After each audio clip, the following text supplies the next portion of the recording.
The Declaration of Independence was publicly read for the first time in Boston on July 18, 1776, from this very spot by Colonel Thomas Crafts, who was a member of the Ancient and Honorable Artillery Company of Massachusetts. Tradition holds that a member of the Ancient and Honorable Artillery Company of Massachusetts has read the Declaration of Independence nearly every July 4th since the end of the American Revolution. All right.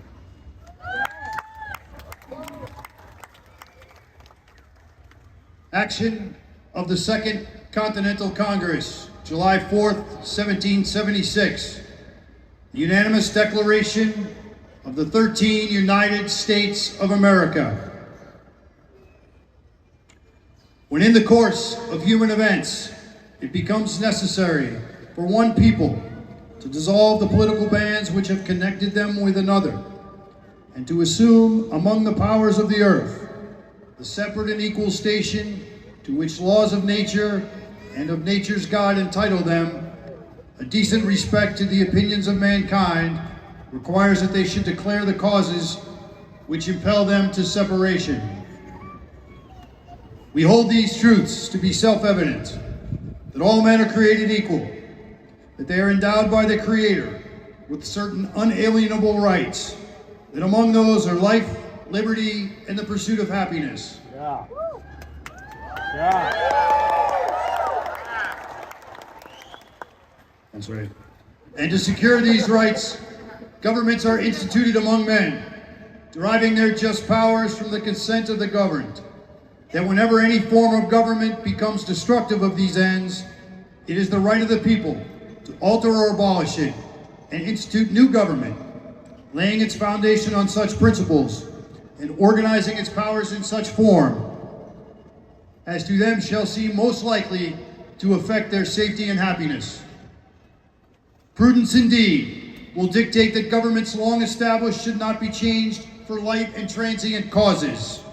And accordingly, all experience hath shown that mankind are more disposed to suffer while evils are sufferable than to right themselves by abolishing the forms to which they are accustomed.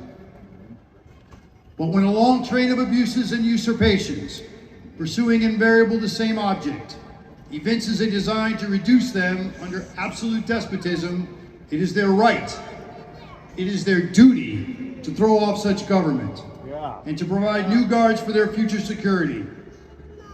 Such has been the patient sufferance of these colonies, and such is now the necessity which constrains them to alter their former systems of government. The history of the present King of Great Britain is a history of repeated injuries and usurpations, all having in direct object the establishment of an absolute tyranny over these states. To prove this, let facts be submitted to the candid world. He has refused his assent to laws, the most wholesome and necessary for the public good. He has forbidden his governors to pass laws of immediate and pressing importance, unless suspended in their operation till his assent should be obtained, and when so suspended, has utterly neglected to attend to them. He has refused to pass other laws for the accommodation of large districts of people, unless those people would relinquish the right of representation in legislature, a right inestimable to them and formidable to tyrants only. He has called together legislative bodies at places unusual, uncomfortable, and distant from the depository of their public records, for the sole purpose of fatiguing them into compliance with his measures. He has dissolved representative houses repeatedly for opposing with manly firmness his invasions on the right of the people. He has refused for a long time, after such dissolutions, to cause others to be elected, whereby legislative powers incapable of annihilation have returned to the people at large for their exercise, the state remaining in the meantime exposed to the dangers of invasion without and from convulsions within. He has endeavored to present the population of these states, for that purpose obstructing laws of naturalization of foreigners, refusing to pass others to encourage their migrations hither, and raising the conditions of new appropriation of lands. He has obstructed the administration of justice by refusing his assent to laws for establishing judiciary powers. He has made judges dependent on his will alone for the tenure of their offices and the amount and payment of their salaries. He has erected a multitude of new offices and sent hither swarms of officers to harass our people and eat our substance. He has kept among us, in times of peace, standing armies without the consent of our legislature. He has effected to render the military independent of and superior to the civil power. He has combined with others to subject us to a jurisdiction foreign to our Constitution and unacknowledged by our laws, giving his assent to their acts of pretended legislation, for quartering large bodies of troops among us, and for protecting them by mock trial from punishment for any murders which they should commit on the inhabitants of these states. Oh.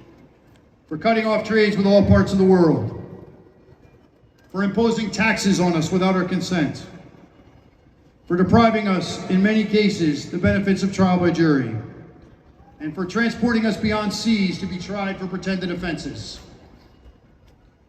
for abolishing the free system of English laws in a neighboring province, establishing therein an arbitrary government, and enlarging its boundaries so as to render it at once an example and fit instrument for introducing the same absolute rule into these colonies, for taking away our charters, abolishing our most valuable laws, and altering fundamentally the forms of our governments, for suspending our own legislatures by declaring themselves invested with all power to legislate for us in all cases whatsoever. He has abdicated government here by declaring out of us protection and waging wars against us. He has plundered our seas, ravaged our coasts, burnt our towns, and destroyed the lives of our people. He is, at this time, transporting large armies of foreign mercenaries to complete works of death, desolation, and tyranny already begun with the circumstances of cruelty and perfidy, scarcely paralleled in the most barbarous ages, and totally unworthy the head of a civilized nation. He has constrained our fellow citizens, taken captive on the high seas to bear arms against their country, to become executioners of their friends and brethren, or to fall themselves by their hand. He has excited domestic insurrections among us, and has endeavored to bring on the inhabitants of our frontiers, the merciless Indian savages, whose known rule of warfare is an undistinguished destruction of all ages, sexes, and conditions. In every stage of these oppressions, we have petitioned for redress in our most humble terms. Our repeated petitions have been answered only by repeated injury. The prince whose character is thus marked by every act which may define a tyrant is unfit to be the ruler of a free people. That's right. Nor have we been wanting in attentions to our British brethren. We have warned them from time to time of attempts by their legislature to extend an unwarrantable jurisdiction of us. We have reminded them of the circumstances of our immigration and settlement here. We have appealed to their native justice and magnanimity. We have conjured them by ties of common kindred to disavow these usurpations, which inevitably corrupt our connections and correspondence. They too have been deaf to the voice of justice and of consanguinity. We must therefore acquiesce in the necessity which denounces our separation and hold them, as we hold the rest of mankind, enemies in war and in peace friends. We, therefore, the representatives of the United States of America,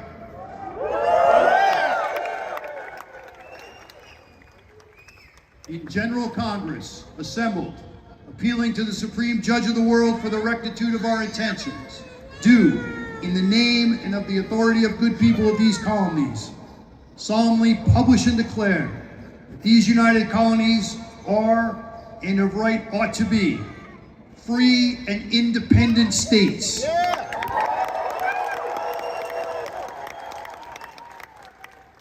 That they are absolved from all allegiance to the British Crown and that all political connection between them and the state of Great Britain is and ought to be totally dissolved, and that as free and independent states, they have the power to levy war, conclude peace, contract alliances, establish commerce, and do all other acts and things which independent states may have right to.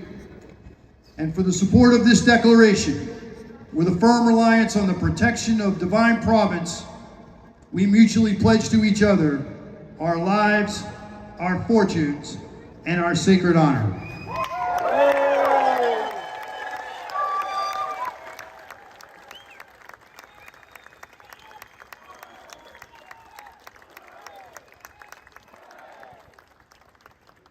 On behalf of the Ancient Honorable Artillery Company, welcome to Boston. Hope you have a great 4th of July, and let us not forget why we celebrate this great holiday. Thank you.